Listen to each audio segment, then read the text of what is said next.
Hey, what's up, friends? You got Gypsy back here today with week 12 of the CPC. I know it's been a little while since I uploaded. I'll be real with you guys. I needed to take a chill after MPL. I just wanted a bit of time to relax and do stuff in real life without having to upload. Hence the little upload break. But yeah, we're back, and here we are with week 12 of the CPC. Up against the dude called Greg. He took over from Sebastian, my boy, top tier boy. He actually left the CPC due to just he had a lot of stuff going on, pretty busy in his life, and the CPC was just a bit of fun, bit of a joke. So yeah, so we're playing Greg this week. Greg's got top tiers like team of savages against mine. He's got a really nice mix of Pokemon that can break my defensive core. He's got really nice offensive threats too. He's got the Garchomp, which is a big nuisance for my team depending on its set. Sitting at a nice speed too to be able to outspeed Kyurem. He's got the Taunt to, again, break my defensive core, forcing me to use Stunfisk in a defensive manner in which he can just pivot around, taking advantage of my Stunfisk switch in, going out stuff like Roserade. And he's got the Coon, which is a pain to deal with. He was also had Mega Absol on his roster, which kind of deters me from bringing my fat psychic types, which have a really nice time versus his team. So, and he's brought Meloetta, which is pretty interesting, and he's got the Cabalion, which is nice for my Sizzle. So, yeah, something to keep in mind. Also, it's pretty nice for a physically offensive Kyurem, which is what I opted to bring this week. So, yeah, we'll go over the team I brought quickly. First up, we have an offensive Sizzle, rocking Bug Bite. As it does the most to Garchomp. If I can catch him on a switch in after an SD, I can do big damage with Bug Bite, follow it up with a Bullet Punch. It also does the most to Suicune, so if I'm in a situation where Coon is like a Calm Mind Rest variant, then I can catch him on the Sleep Talks. I can SD and Bug Bite, provided I don't get Skull Burnt. It's gonna do the most damage I can. I am bulky enough to be able to live, a couple of +3 Scalds and such like that. So yeah, Mega Sizzle, not too bad. At +2 I can knock out Torn when rocks are up. Pretty nice indeed, because I am max attack. Obviously Bug Bite is going to merc Meloetta, it's going to merc stuff like Roserade. Bullet Punch, Oko's offensive Roserade at +2. This Scizor is held back by Cabalion, but we do have checks for that on my team. So next up we have Keldeo. This Keldeo is a Specs variant this week. Basically, like, his team doesn't have the greatest advances to Keldeo, but he does have the Taunt, which is a big pain if it is like an Assault Vest variant that can comfortably switch in on Keld. But as you guys can see, like, Secret Sword is pretty nice versus his team. If that's an offensive Taunt, which is pretty good versus my team, then it's not the most reliable of switch-ins to Keldeo. Obviously he does have the Roserade, but I am predicting his Roserade to be somewhat of an offensive variant, just to capitalize on my fat defensive monks like Tangrowth. You've got things like Reuniclus, HP 5 for Sizz. I am assuming he's going to be more of an offensive variant. So basically the combination of Scald to beat stuff like Chomp, but Secret Sword is really a kind of a spammable move in this matchup. As I said, the Taunt is going to be a bit of a pain. So next up we have Stunfisk, my standard Taunt counter. I do need a way to check this monster, as it freely Hurricanes and U-turns on the majority of my team. It can knock off items. I can Heat Wave my Sizz. I just have a really tough matchup versus Taunt, so Stunfisk, the God, is essential in this match. It also gives me a way to set up rocks. I'm carrying Toxic for a non-rest Coon. Toxic also allows me to Toxic a bulky Chomp on the switch in, because Chomp obviously tanks Earthquakes, it's immune to Volt Switch, set up rocks of its own versus my own Stunfisk, so getting a Toxic off versus that is pretty nice. And then I'm rocking Earth Power and Discharge for general coverage. And then we have a mixed defensive Golbat, predominantly defensive, but I do have a little bit of special defense to be able to take certain hits from the special attackers after rocks and Roost Up. Rocking Whirlwind because he does have the potential to set up on stuff like Garchomp, be like a sub SD variant, even like an SD Cabalion variant, as well as Carmine Suicune, and obviously the Carmine Meloetta.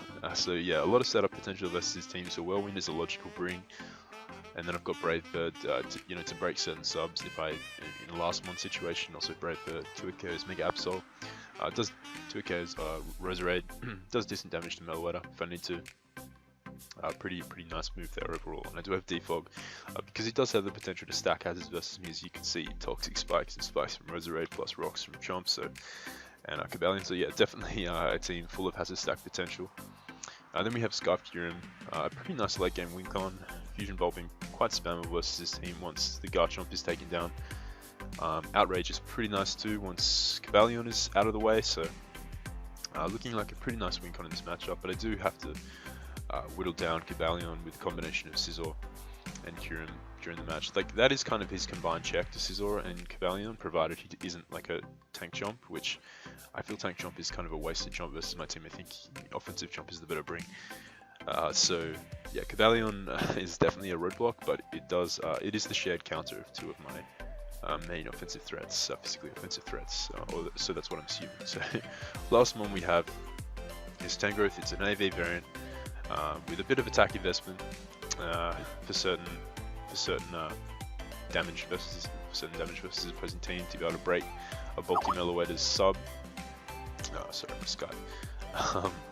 And then we've got Giga Drain for stuff like Suicune. Knocking off like incoming taunts, Solfest, knocking off Roserade's item, which is always nice. And then we got HP Ice for Chomp, because that thing is just a pain in the ass. So yeah, that's basically the team preview. I'm going to jump into the match right now, and we're going to lead off with Keldus. He leads off with his Cobalion. I felt as though either the Chomp lead or the Cobalion lead was likely in his part. He could have predicted me to lead with Kyurem. So Cobalion was a pretty nice response in that sense. So I'm just going to fire up a Secret Sword because he's likely going to switch out to his Roserade, which, if it is like a specially defensive variant, is a pretty nice check to like a Specs, Keldeo locked into Hydro or something like that.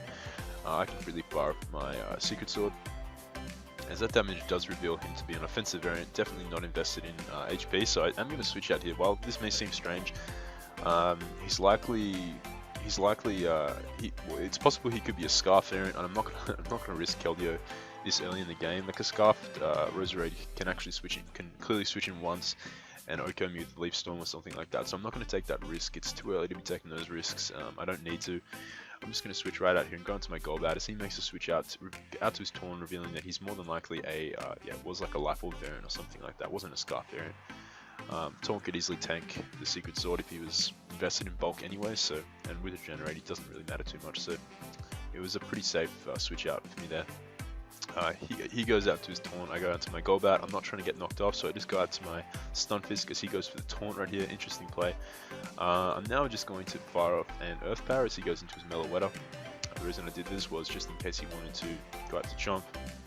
Earth Power is damage, I'm taunted so I can't Toxic, so Earth Power was the choice there. He could have U-turned. The reason I didn't hard out, like, his switch out was obvious, but the reason I didn't like hard out was if he decided to U-turn, not realizing Stunfisk, got the static power, which a lot of people don't actually realize. It wasn't worth harding out, losing so much momentum there, and him seeing what I was going to switch out to and being able to pivot out accordingly. So I felt as though staying in and Earth Powering was my play there. If he went up to Chomp and tank the Earth Power, set up rocks, I could just defog away with Golbat and tank whatever hit he wanted to go for with my Eviolite investment. So he brings in his Meloetta. He reveals to be Life Orb, so Leftovers, sorry, so this is looking like a bit of an issue. And then he reveals Sub, so he's probably Sub Carmine. Now keep in mind I have a Reuniclus on my team, so logically Psychic Shadow Ball is pretty good coverage, / Shock Shadow Ball perhaps. Pretty decent coverage versus my team. I'm not expecting HP Fire, because if he's an HP Fire variant, he literally loses to Carmine Reuniclus. Like Carmine / Shock Reuniclus with defensive investment literally sets up on Meloetta and fucks his team up the arse. So I don't expect him to be an HP Fire variant. Even if he is, I can live a hit. So I can just pretty much fire for Bug Bite here.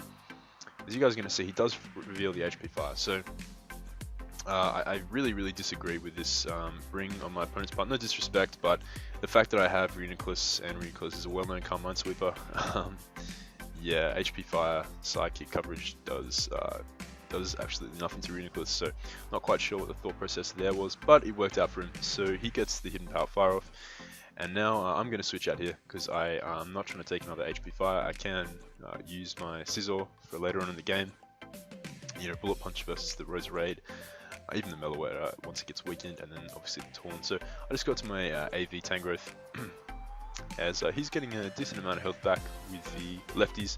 I just fire off the Knockoff Fear, revealing he is Life Orb, so yeah, an offensive Taunt, definitely a nice bring. Now he makes the switch out into his Meloetta, knowing I'm going to go into my Stunfisk, as it wasn't worth staying in there with Tangrowth. Tangrowth is really important in this game, so the thing is he can basically switch back and forth between between his Taunt and his Meloetta. because I'm forced to make these safe plays just purely because of the threat that Taunt is versus my team. So he's going to go for the sub right here with Meloetta. So I'm just going to set up my rocks to at least pressure the Taunt every time it comes in, to pressure his Meloetta as well. He goes for Calm Mind here, and I'm just going to Whirlwind him out, knowing I can tank a +1 Psychic or a Psyshock because I have my mixed bulk. As you guys see, Psyshock does 54 there. So at this point, I know I can live any hit if he's physical.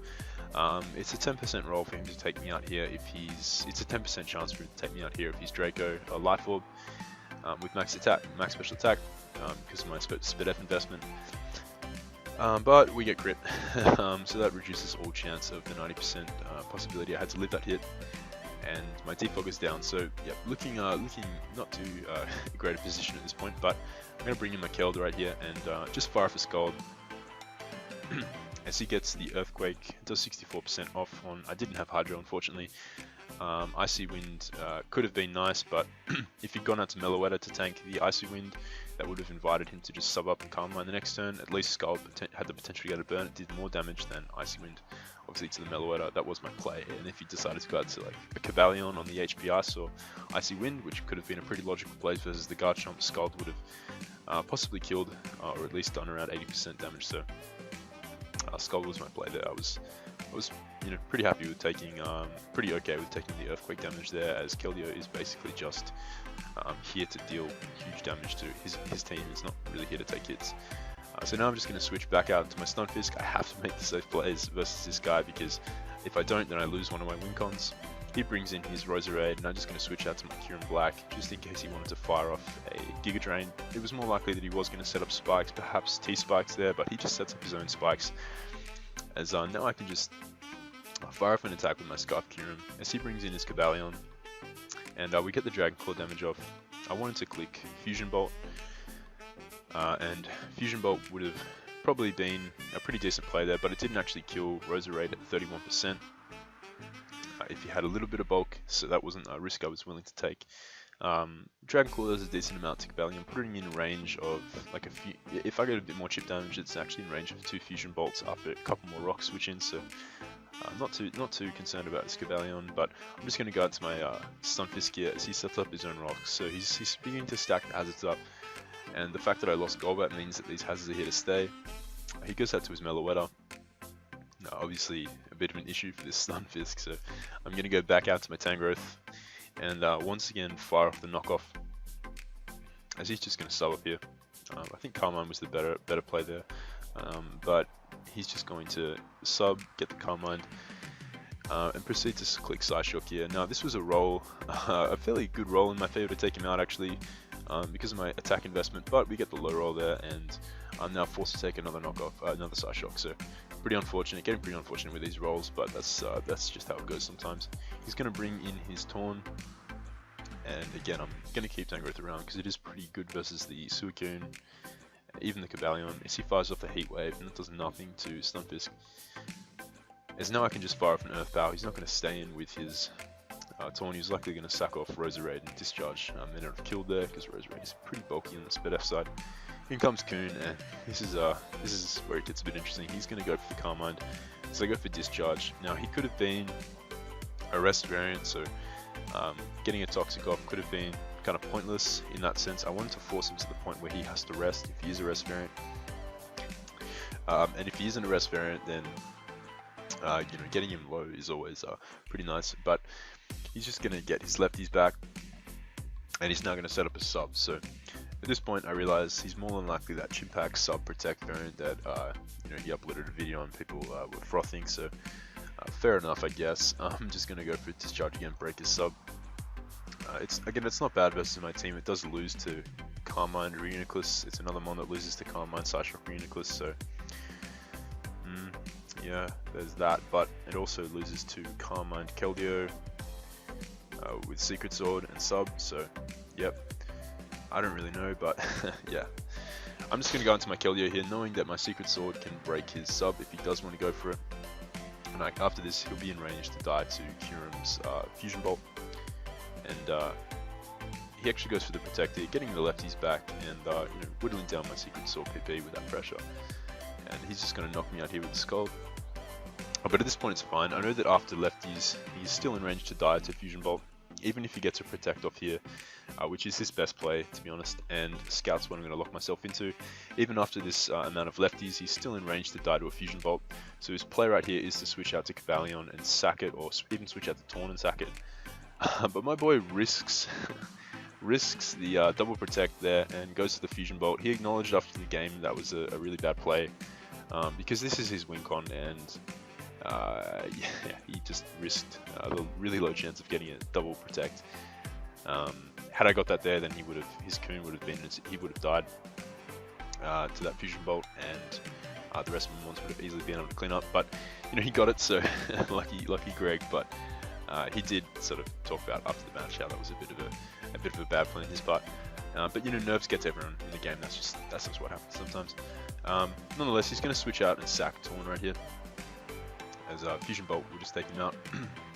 And now he can pretty comfortably bring in his Cavalion. Obviously, Cavalion's not in range to die to a Fusion Bolt, and this is my best way of weakening the Suicune. So I'm just going to sack off my Sizzle here and go out to Stunfisk. Stunfisk is easily able to tank a Focus Blast if he does want to stand and go for it. But he does just go out to his Suicune here as I fire off the Earth Power. Discharge would have done a decent amount, but had I taken 2 Focus Blasts, like Discharge wouldn't have killed Cavalion. Had I taken 2 Focus Blasts, I would have been in range to die to a Scald. So I did just want to take him out as quickly as possible, so my Stunfisk would be able to get a Toxic off. You know, you're going to see here, his play is to go for either go for a Carmine here. He can't either go for a Carmine or Protect. He can't sub really because Discharge does break his sub at this point.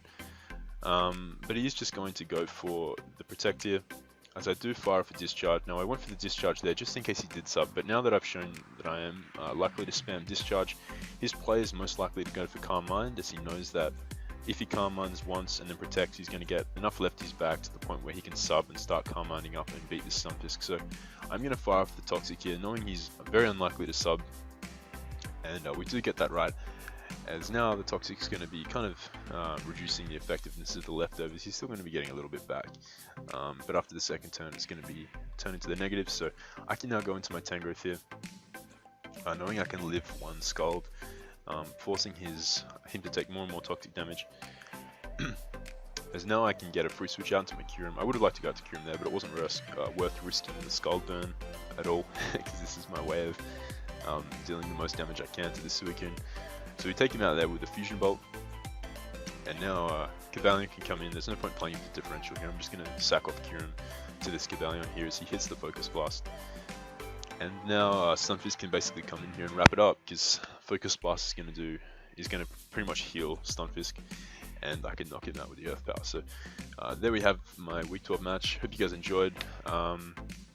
We're locked for playoffs. This match was meaningless because Greg's team was out of playoffs and mine was locked at the top of my conference, so it wasn't really like a serious big match anyway, but you know, pretty fun one nonetheless. Definitely some cool sets on Greg's part. I do like that Suicune set a lot.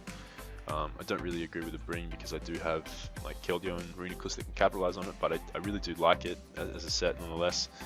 And it was good fun to play Greg. He's a really cool guy, and he looks to be an up-and-coming league player, so definitely watch out for him.